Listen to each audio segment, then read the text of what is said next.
morning, everybody. My name is Officer Elliot, and today I'm going to be reading Walter the Farting Dog.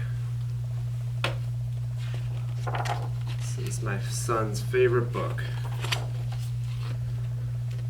Betty and Billy brought Walter home from the dog pound.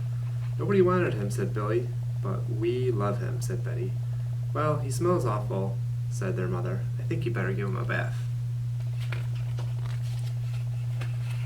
Mother walked in and said, "He still smells awful." And that's when they got the first clue, the telltale bubbles in the water. "He's probably just a little nervous," said Mother. "Hopefully his stomach must be upset." But Walter's stomach wasn't upset.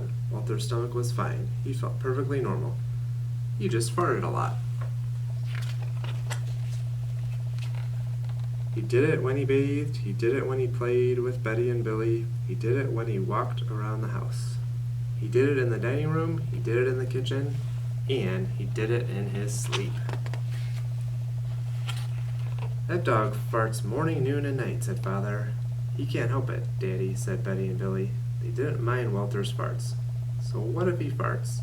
Billy said to Betty when they were alone in the room with Walter. Betty agreed. Walter agreed too. He sat there looking innocently around, farting.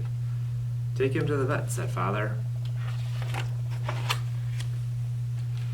"Farting," said the vet, or rectal flatulence, as we say in the medical profession, and prescribed a change in diet.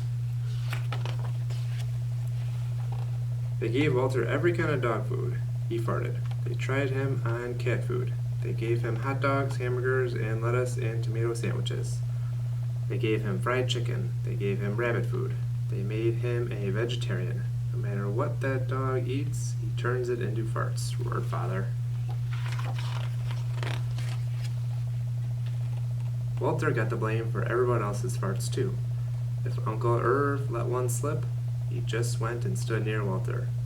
Then all he had to say was, "Walter," and everyone would look at poor Walter. "He has to go back to the pound," said Father. "No, Daddy, please," begged Betty and Billy. "Don't send Walter away." "He goes tomorrow," said Father. They pleaded. Walter farted. It was all over. That night Betty and Billy cried in their beds, and Walter looked at them unhappily. "Oh, Walter," said Betty, "you've got to stop farting." "Because Father is going to send you back to the pound tomorrow," said Billy. Walter knew how serious the situation was. He'd never seen Betty and Billy again. He resolved to hold in his farts forever. When Betty and Billy fell asleep, he walked down to the kitchen to see if there was anything around to eat. He managed to open the cupboard door with his nose and found the 25-pound bag of low-fart dog biscuits the vet had prescribed for him, which had made him fart more. Even though he knew they made him fart more, he couldn't resist. He ate the entire bag. "Very tasty," said Walter to himself. Then he went and lay down on the sofa. A gigantic gas bubble began to build inside him. "This is going to be trouble," he said to himself nervously.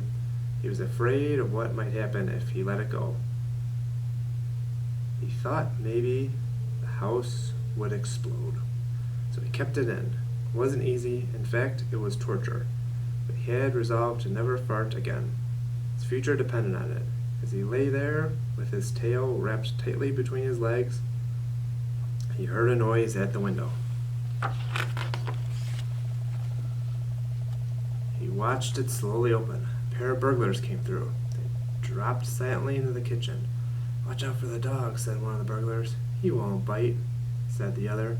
"He's a wimp." Walter might have bitten them, except he was so filled with gas he couldn't move.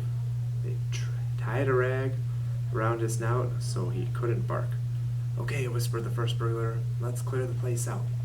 They took everything they could get their hands on. Walter wanted to stop them, but he was having unbearable gas pains. He rolled on his back and waved his paws in the air. He gnashed his teeth. "We've got it all," said the second burglar. "Let's go." That's when Walter let it fly. It was the worst fart of his life. It made a tremendous noise and shot across the room. A hideous cloud filled the air. The burglars clutched their throats, unable to breathe. With tears in their eyes, they raced for the window. They tried to grab their bag with all the valuables in it, but their arms were too weak. "Let's get out of here!" They jumped out the window and ran up the block, choking and gasping for air. Still blinded by Walter's attack, they stepped into the headlights of an approaching police car. "Hold it right there," said the policeman. When father and mother came down in the morning, they found the open window, and they saw the bag with their valuables in it. Walter was sitting beside it. He still had the rag tied around his snout.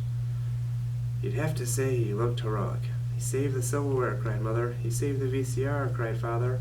"Good dog, Walter. You're our dog, even if you do fart all the time." And so the family learned to live with Walter, the hero dog. And that's the end of our tale. Hope you guys enjoyed that. This is Walter the Farting Dog, and I'm Officer Elliot with Carpentersville Police Department. Thanks, guys.